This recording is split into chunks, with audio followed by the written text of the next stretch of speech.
Assalamualaikum warahmatullahi wabarakatuh. Halo teman-teman, saya Fikar Ranto dari Universitas Indraprastha PGRI. Kami untuk membahas keanekaan keragaman makhluk hidup. Konsep keanekaragaman makhluk hidup, pengertian konsep. Menurut ahli konsep diartikan dengan beberapa pengertian. Menurut Sodeji 2014, pengertian konsep adalah ide abstrak yang dapat digunakan untuk menggunakan kualifikasi atau penggolongan yang pada umumnya dinyatakan dengan sesuatu istilah atau rangkaian kata. Bahari 2008 30, pengertian konsep adalah satuan arti yang mewakili sejumlah objek yang punya ciri yang sama. Menurut Singapura Ibn dan FED 2009, pengertian konsep adalah generasi dari kelompok fonema tertentu sehingga dapat dipakai untuk menggambarkan berbagai fonema yang sama. Dari beberapa pengertian di atas, konsep dapat disimpulkan di bawah konsep adalah istilah atau satuan arti yang mewakili dan dapat menggambarkan suatu objek yang memiliki ciri yang sama. Pengertian keanekaragaman makhluk hidup. Keanekaragaman makhluk hidup menunjukkan sejumlah variasi yang ada pada makhluk hidup, baik variasi jenis dan ekosistem yang di suatu lingkungan tertentu. Keanekaragaman makhluk hidup yang ada di bumi kita merupakan hasil proses evolusi yang sangat lama sehingga melahirkan bermacam-macam makhluk hidup. Pengertian makhluk hidup. Bunga, kambing, ikan, burung, dan juga manusia semua bergerak, memerlukan makanan, bernafas, dan berkembang biak. Mengapa hal ini terjadi? Hal itu disebut karena memiliki adalah makhluk hidup. Motor bisa bergerak jika diisi bensin, demikian dengan sepeda motor jika tidak dikendarai manusia tidak bergerak. Benda itu dinamakan dengan makhluk tak hidup karena tidak melakukan hal-hal yang dilakukan makhluk hidup. Jadi makhluk hidup adalah makhluk yang memiliki ciri kehidupan seperti bernafas, bergerak, dan berkembang biak. Pengertian keanekaragaman makhluk hidup. Keanekaragaman makhluk hidup menunjukkan sejumlah variasi ada dua pada makhluk hidup yang baik variasi jenis dan ekosistem yang di suatu lingkungan tertentu. Keanekaragaman makhluk hidup yang ada di bumi kita ini merupakan hasil proses evolusi yang sangat lama sehingga melahirkan bermacam-macam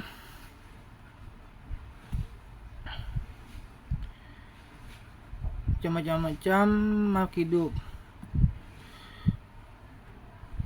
hidup. Mimin mengetahui faktor penyebab terjadi keanekaragaman makhluk hidup.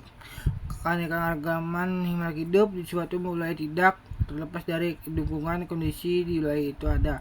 Tumbuhan yang hanya dapat tumbuh di daerah yang beriklim tropis di mana banyak curah hujan dan sinar matahari, dan ada yang hanya dapat ditumbuh di daerah yang dingin dan lembab. Dukungan kondisi suatu wilayah terhadap keberadaan flora dan fauna berupa faktor-faktor abiotik dan faktor fisik biotik yang masuk faktor fisik abiotik dan iklim, suhu, kelembahan udara, angin, air tanah, ketinggian, dan termasuk faktor non fisik biotik adalah manusia, hewan, yang tumbuh-tumbuhan. Faktor yang mempengaruhi keanekaragaman makhluk hidup terdiri dari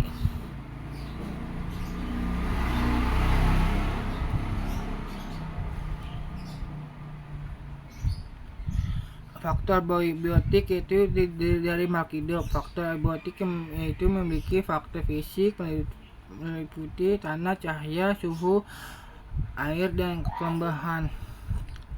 Faktor kimia meliputi kandungan mineral, sensasi, dan tingkat kinasinan memanfaatkan keragaman hayati secara tidak bertanggung jawab oleh manusia dapat menggunakan manusia itu sendiri karena keragaman hayati sangat penting dalam segala bidang kehidupan, misalnya dalam bidang biologi mempunyai peran penting dalam menjaga keseimbangan ekosistem. Sedangkan dalam bidang ekonomi dalam menjaga keseimbangan ekosistem. Sedangkan dalam bidang ekonomi keragaman hayati sangat bermanfaat, misalnya sebagai sumber bahan makanan. Penurunan keragaman hayati disebabkan oleh faktor-faktor berikut: faktor alami, misalnya banjir, gunung meletus, dan tanah longsor. Faktor manusia, misalnya percambuhan liar dan pembuangan limbah di liar sungai.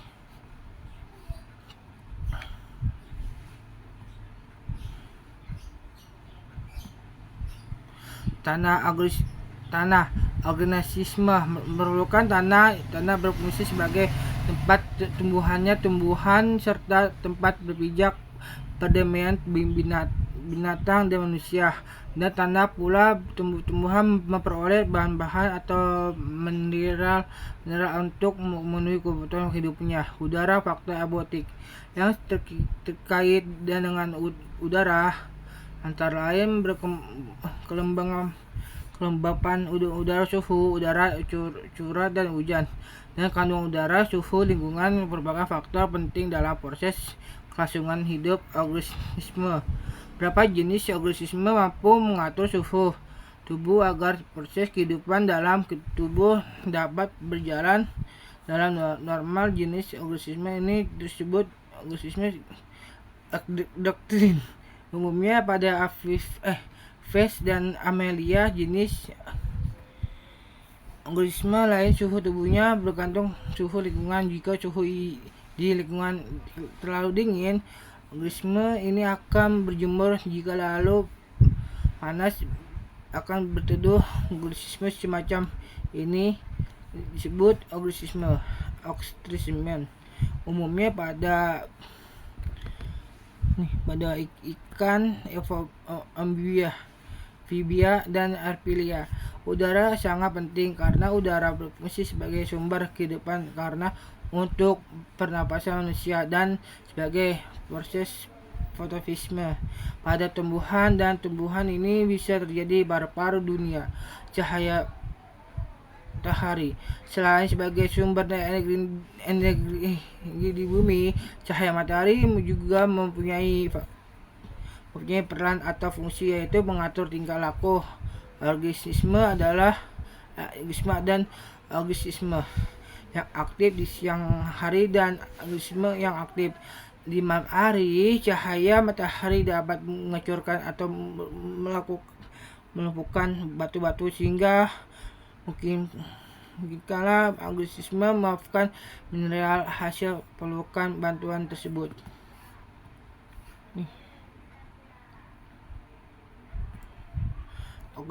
Konsumen adalah organisme yang tidak mampu mengubah zat organik menjadi zat organik sehingga mendapat makanan dengan memakan organisme lain.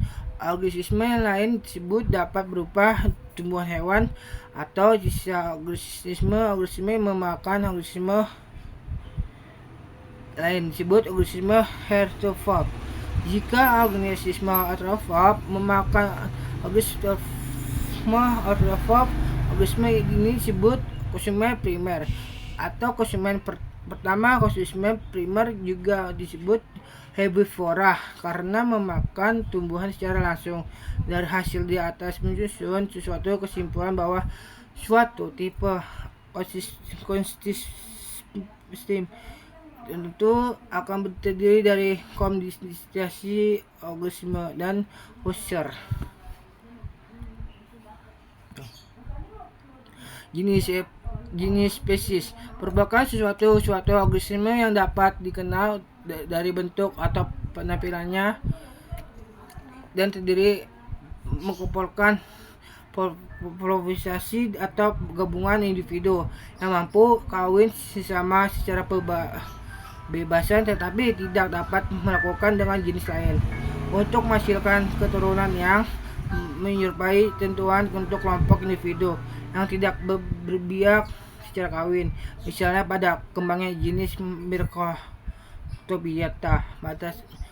batasan jenis diuntukkan oleh kemampuan dalam menduduki golongan yang sama jenis terbentuk oleh kesesuaian kandungan genetik yang mengatur sifat kebekaan dengan lingkungan tempat hidupnya. Lingkungan tempat hidupnya jenis beraneka ragam jenis yang dihasilkan pasti akan beraneka pula. Proses terjadi jika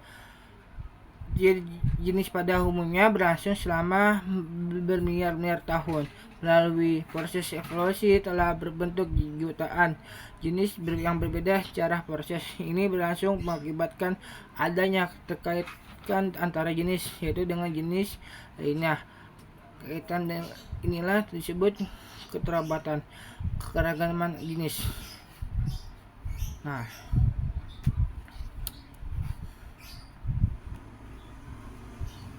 keragaman jenis.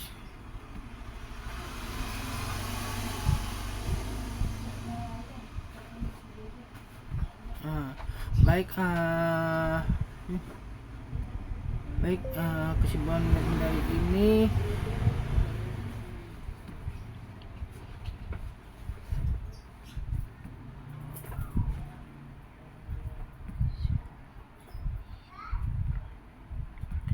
sebelum materi ini daripada penjelasan di atas, maka penulis dapat menyimpulkan bahwa sesuai dengan makalah keragaman makhluk hidup, penulis menyimpulkan bahwa keragaman dapat menjadi 3 kelompok, yaitu sistem, keragaman jenis, keragaman gen, keragaman makhluk hidup yang ada di bumi ini kita merupakan hasil proses evolusi yang sangat sehingga melahirkan macam-macam makhluk hidup. Keragaman makhluk hidup di suatu wilayah tidak lepas dari dukungan kondisi wilayah itu. Ada tumbuhan yang hanya dapat tumbuhan daerah yang beriklim tropis di mana banyak curah hujan dan sinar matahari dan hanya dapat tumbuh dan daerah dingin dan lembab. Ekosistem terdiri dari atas perpaduan berbagai jenis dengan berbagai macam-macam kondensasi lingkungan fisik dan kimia yang beraneka yang ragam. Maka jika susunan komponen jenis dan susunan faktor fisik dan kimianya berbeda, konsisten yang dihasilkan pun berbeda pula. Perbedaan ini juga terlihat pada katar pencarian ekosistem. Perbedaan agregat peneruan arah politis dari kenyataan ini berikan kejelasan kepada kita adanya keragaman ekosistem yang tidak mungkin semua ekosistem yang ada itu tersusun dari organisme yang sama dengan unsur lingkungan fisik dan kimia, dan sama pula yang dua ekosistem yang berbeda akan memiliki komposisi komponen abiotik dan abiotik yang berbeda pula. Thank you.